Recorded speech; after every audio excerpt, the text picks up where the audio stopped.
দেখুন এখানে নতুন ছাত্র সংগঠনে আজকে ঘোষণা হয়েছে, সেই ছাত্র সংগঠনকে কেন্দ্র করে আমরা দেখতে পেয়েছি যে ইতিবাচক কিন্তু একটা প্রতিযোগিতা কিন্তু আমরা লক্ষ্য করতে পেরেছি।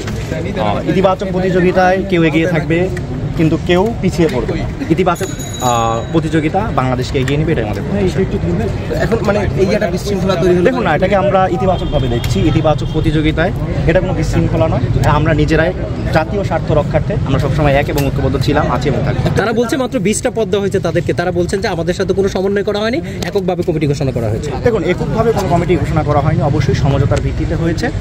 আর যেই প্রতিযোগিতাটা হয়েছে আমরা দেখতে পেয়েছি যে নতুন ছাত্র সংগঠনের প্রতি কিন্তু বাংলাদেশের ছাত্র সমাজের বা বাংলাদেশের শিক্ষার্থীদের কিন্তু একটা আগ্রহ কিন্তু আমরা দেখতে পেয়েছি, এবং বাংলাদেশের শিক্ষার্থীদের আশা আকাঙ্ক্ষার যে প্রতিফলন রয়েছে সেই প্রতিফলনটা কিন্তু আমাদের এই ছাত্র সংগঠন কিন্তু নিশ্চিত করবে।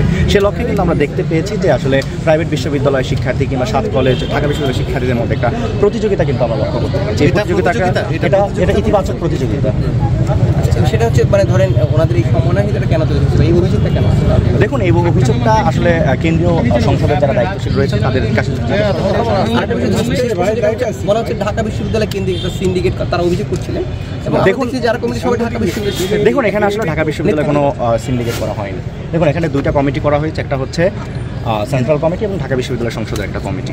এবং আমরা ভবিষ্যতে আমাদের যে ছাত্র সংগঠন রয়েছে কেন্দ্রীয় সংসদ অতি দ্রুতই সম্মিলিত প্রাইভেট বিশ্ববিদ্যালয়ের কমিটি এবং 7 কলেজের যে কমিটিগুলো রয়েছে এবং জেলা, মহানগর, উপজেলা পর্যায়ে যে কমিটিগুলো রয়েছে সেই কমিটিগুলো নিয়ে অতি দ্রুতই কাজ করবে। এক্ষেত্রে হতাশ হওয়ার কিছু নেই কিংবা পিছিয়ে পড়ার কিছু নেই। আমাদের যে প্রতিযোগিতা আমরা লক্ষ্য করতে পেরেছি সেটি ইতিবাচক প্রতিযোগিতা। এই ইতিবাচক প্রতিযোগিতা সামনের বাংলাদেশ বিনির্মাণে আমাদের সহযোগিতা।